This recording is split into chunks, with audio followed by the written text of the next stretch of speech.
Hello students, welcome to Knowledge Viewpoint. So today we will do poem Windy Nights. So let us read the poem. Windy Nights. Whenever the moon and stars are set, whenever the wind is high, all night long in the dark and wet, a man goes riding by. Late in the night when the fires are out, why does he gallop and gallop about? Whenever the trees are crying aloud and ships are tossed at sea, by on the highway low and loud, by at the gallop he goes, by at the gallop he goes, and then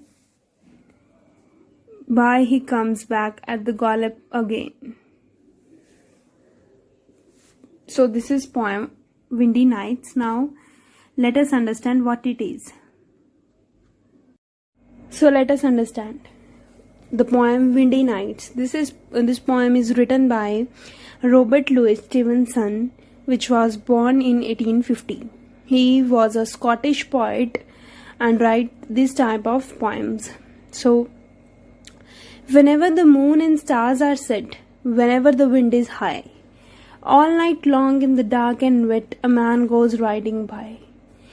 तो यहाँ पे क्या बताया गया है कि compare किया गया है मून को, स्टार्स को विंड के साथ कंपेयर किया गया है कि जब नाइट में जो मून होता है, स्टार्स होते हैं, देन उसके बाद विंड चलती है, बहुत तेज हवा चलती है, स्टॉर्म आ जाता है. All night long in the dark and wet, पूरी जो नाइट होती है वो पूरी डार्क होती है और वेट होती है, क्योंकि रेन भी होती है तो वेट होती है. A man goes riding by.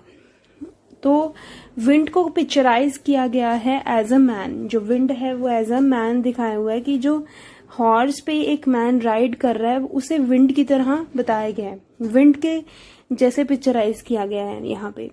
तो मैन गोज राइडिंग बाय मतलब जो मैन चल रहा है ना, जैसे जो मैन है वो हॉर्स पे राइड कर रहा है, उसी तरह से हवा इतनी तेज चलती है. ठीक है. Late in the night when the fires are out. Fires are out means जब आग, जो फायर्स होती हैं वो भी बुझ जाती हैं. Why does he Gallup and Gallup about. तो क्यों इतनी तेज आंधियां चलती हैं. गैलप का मीन होता है जब हॉर्स इतनी हाई स्पीड पे रन करता है, इतनी हाई स्पीड पे रन करता है कि उसके जो चारों फुट होते हैं वो एयर में होते हैं. ठीक है.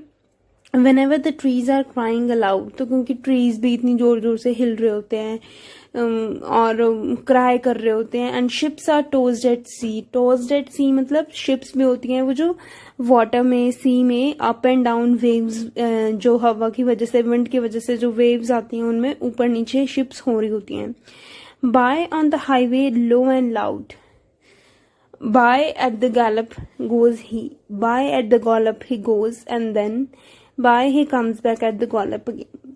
तो मतलब इसमें ये कहा है कि जो विंड है या जो ये मैन हॉर्स पे राइड कर रहा है, वो ये दिखा रहे हैं कि वो इतनी तेजी से वहां पे गैलप करता हुआ जाता है, कभी लो कभी हाई, और वैसे ही वो गैलप करता हुआ वापिस आ जाता है. ही comes back again eight the Gallup. So this poem is just about a wind, when wind is picturized as a man riding on the horse. So I hope you understand this poem is very interesting. So let us see some true false for it, exercise for it. So here written is the speaker can hear the man riding at night. जो speaker है, मतलब जो speaker है वो hear कर रहा है कि man ride कर रहा है रात में. It's true. So first one is true. Next, the speaker can hear the rider riding when it is stormy. Speaker क्या ये सुन रहा है कि जो राइडर है वो राइड कर रहा है जब बहुत ज्यादा स्ट्रॉमी है, बहुत ज्यादा तेज हवा चल रही है. तो this is also true. Okay, second one is also true and first one is also true. The rider hears the trees calling out to him. तो क्या पोएम में ऐसा कुछ मेंशन है कि राइडर को जो है वो ट्रीज उन्हें बुला रहे हैं, ट्रीज उन्हें कॉल कर रहे हैं? नहीं, this statement is wrong, therefore it is false. So let us see next statement. The rider goes up and down the highway. The rider goes up and down the highway.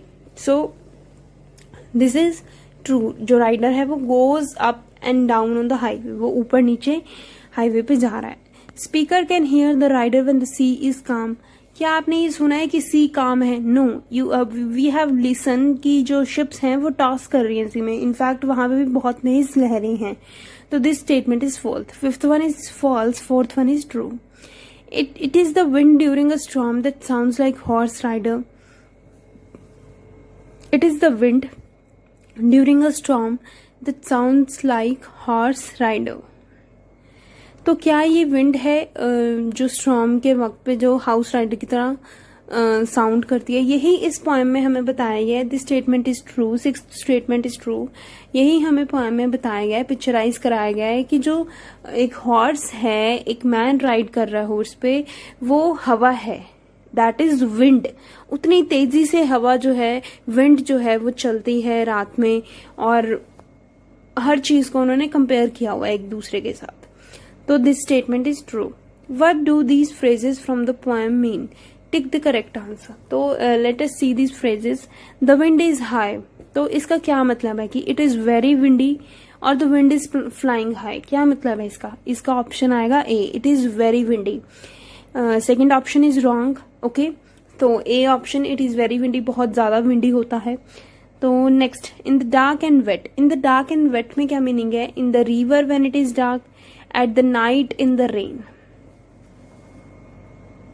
In the river when it is dark, it is false.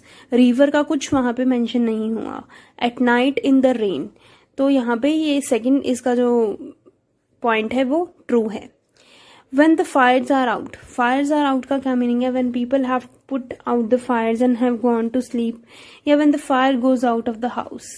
No, when B option is wrong, A option is right. When people have put out fires and have gone to sleep, जब लोग सोने चले जाते हैं और Fyers भी बंद हो जाती हैं, तो इसका, इस फ्रेज का मीनिंग ये है, A option.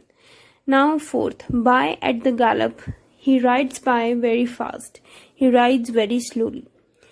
तो बाय एट द गॉलप का मीनिंग है कि ही राइड्स वेरी फास्ट और ही राइड्स वेरी स्लोली। नो, ही राइड्स वेरी फास्ट। गैलप का मीनिंग ही बहुत ज्यादा फास्ट जंप्स हैं, तो इसलिए ए जो फ्रेज है वो करेक्ट है यहाँ पे। ओके, तो नेक्स्ट है आपका C option is your homework. It's not very much difficult, तो you have to try yourself. I hope you understand the poem. So thank you students for watching this video. Please do like, share and subscribe my channel. Thank you.